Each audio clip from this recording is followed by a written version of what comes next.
Në barazimin 2-2 është mbyllur supersfida javës së 11, java e 10.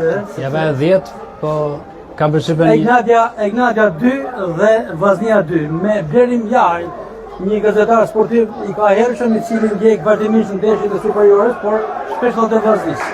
Sidomos të Vllaznis, jam edhe gjysmë shkadran, po. Një ndeshje që kam përshtypjen është festuar si fitore nga Egnatia.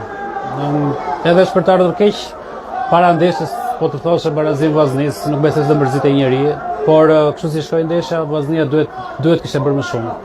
Dhe është e dytja ndeshje që e hedh poshtë për mendimin tim për fajin e vet, sepse edhe në Durrës ka qenë edhe gjë. Ishte shumë pranë fitores dhe e prishi vet. Ku mendoni që ishin problemet se siç po thoni e prishi vet? Po, ishte goxha superiore në pjesën e parë në momentet e caktuara ndaj Egnatias, shënoi me merit.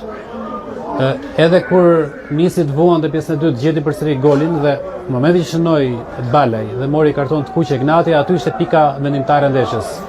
Në 10 lojtar nuk mund dominoj Egnatia ndaj Vllaznis, të shtyjë aq shumë Egnatia dhe të gjej barazimin.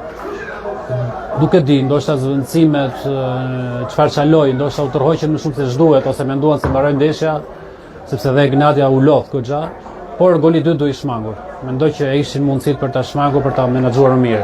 Nuk e di, edhe zëvendësimi i Gjinit për dëmtim apo për çfarë u bë në qendrën mbrojtjes i Kallakut, me cilësinë që ka Vllaznia me një lojtar më shumë, s'duhet ta kishte lënë Egnatia ta shifte tokën. Megjithatë një barazim 2-2 që mendoni se ishte pak a shumë i drejtë në atë çfarë ban. Për mënyrën si sollën ekipet, domethënë dhe për si shkoi pjesa e dytë, edhe pas kartonit të kuq, mendoj që barazimi ishte i drejtë. Egnatia luajti me 10 lojtar, luajti një super ndeshje. Më bepasoi dhe në pjesën e dytë ka luajtur goxha mirë, e meritoi barazimin dhe tregoi që është me merit kampione, me thënë drejtën. Por ka pengu Vllaznia që nuk po din t'i menaxhoj ndonjëherë avantazhet.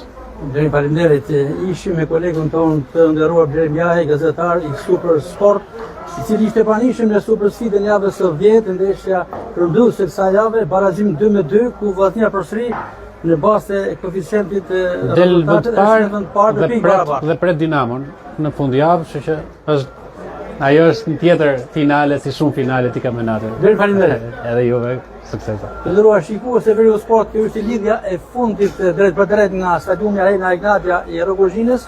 Pas disa lidhjeve dhe informacioneve përpara ndeshjes në mes në fund, mbyllim nga unë Gaspar Marku, mirupafshim në ndeshjet e tjera.